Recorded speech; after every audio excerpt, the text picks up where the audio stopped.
It's about 7 p.m. on Wednesday, May 22nd, 2024. It's been in the 70s and 80s today, and it's been raining all day off and on. We didn't get that much rain. It's just raining here and there. Right now it's raining a little bit. I thought I'd have some time before it rained again to finish all the farm chores, but no, I didn't. Anyway, this is the last area of this row, so tomorrow morning I'm going to move them to a new row, give them some more fresh grass. Some observations. So after I did the cows, I drove back all the way to the southern part of my field, looked at the bulls. They were doing fine, and on the way back, on the way back, I got to look at the middle portion of the field, and what I saw is the very good grass growth. The ryegrass never got very tall.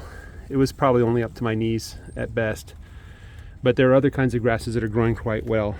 And here in the northern part of the pasture where the cows have grazed, the Bermuda grass is taking off pretty fast. It's looking really good.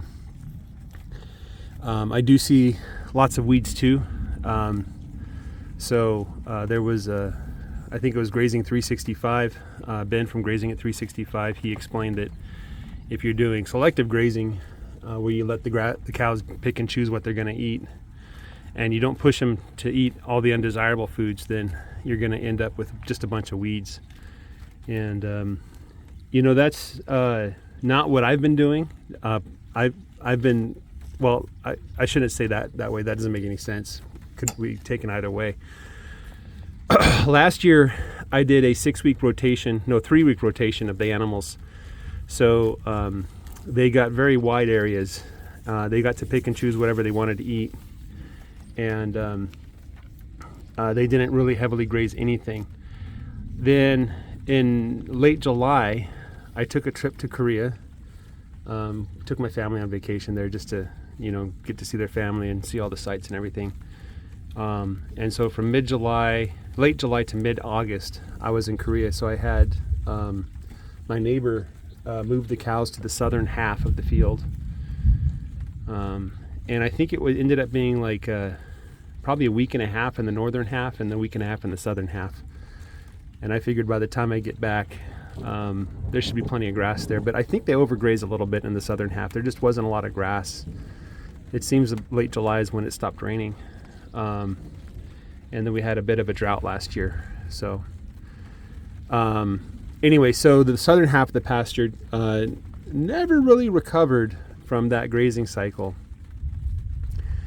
And then come autumn and winter, I did rotational grazing with the idea of not overgrazing. And I think I started rolling out the hay pretty early, sometime in either October or November. I had 60 bales of hay. I need to buy hay, speaking of which. I think I'm behind on the hay purchase, but yeah, probably contact the people I bought hay from in the past and see if I can get 80 bales of hay this time.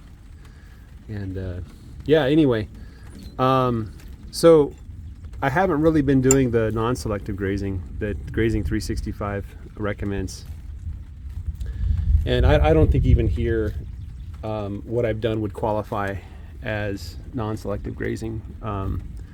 The amount of grass that I left behind that was trampled and not eaten. Oh my goodness, listen to that thunder. So here I am taking shelter in my side-by-side while my daughter's putting up posts so we can move the sheep. But anyway, the long and the short of it is that I haven't seen that selective grazing is bad. I think the biggest rule of thumb for beginners is just don't overgraze. Let the grass grow and don't leave the cows in one spot for too long, or don't come back too early. And if you run out of grass, you got to set them aside on a sacrificial lot and feed them hay. You can't let them graze or move around on grass that's not ready to graze on, because they will eat the young grass that's not ready to graze on first before they eat the hay. Well, I'm seeing lightning out there in the south. I'm thinking we will not move the sheep today. I'm going to end this video and then we're done. I'm going home.